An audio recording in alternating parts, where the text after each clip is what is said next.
सियासी धुंध इस कदर गहरी हो गई है कि फौरी इलेक्शन नागुज़ीर है। शेख रशीद ने मौजूदा मुल्की मसाइल के हल का फॉर्मूला पेश कर दिया। बोले, आज बेमानी असम्बलियों की तरफ किसी की तवज्जो नहीं, मौजूदा हुकूमत को लाने वाले खुद अफसुर्दा और शर्मिंदा हैं।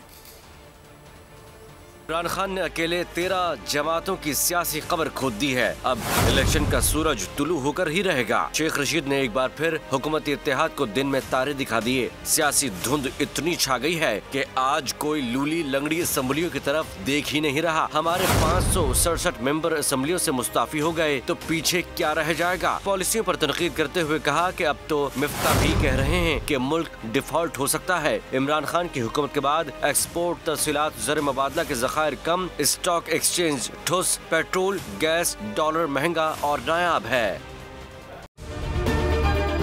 अगर आपको ये वीडियो पसंद आई है तो हमारे चैनल को सब्सक्राइब करें और बेल आइकन पर क्लिक करें।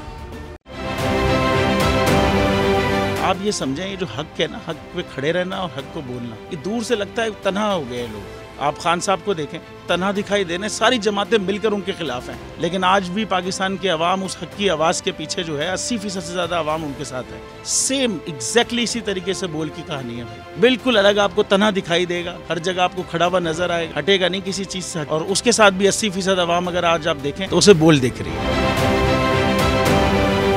जाली केस है ना, ये हम पे उस वक्त बनाए गए थे जब हुकूमत यही थी, इन्हीं लोगों की हुकूमत थी ना। और ये जाली केस, इनको मैं नहीं कह रहा इस केस को जाली केस, इनको पाकिस्तान में क्या पूरी दुनिया में एक ऐसा शिकायत कुंदा नहीं मिला, एक ऐसा कंप्लेनेंट नहीं मिला जिसने ये कहा हो कि हमारे साथ फ्रॉड हुआ है। तो ये खुद ही बन गए कंप्लेनेंट और ये खुद ही इन्होंने खुद ही इन्वेस्टिगेशन की, उसकी खुद ही तफ्तीश भी की, यानी कि कंप्लेनेंट भी है, इन्वेस्टिगेशन ऑफिसर भी है। और इन द एंड इन्होंने फिर उसके बावजूद ये कोर्ट में जमा कराया कि जी ये केस जाली केस था और इसमें किसी किस्म जो कुछ एग्जैक्ट कर रहा था सब लीगल। ये मेरी बात नहीं है, ये इनके इन्वेस्टिगेशन ऑफिसर की बात। सबसे ज्यादा व्यूज और सबसे ज्यादा रेटिंग के साथ बोल आज भी रहा नंबर 1 पर।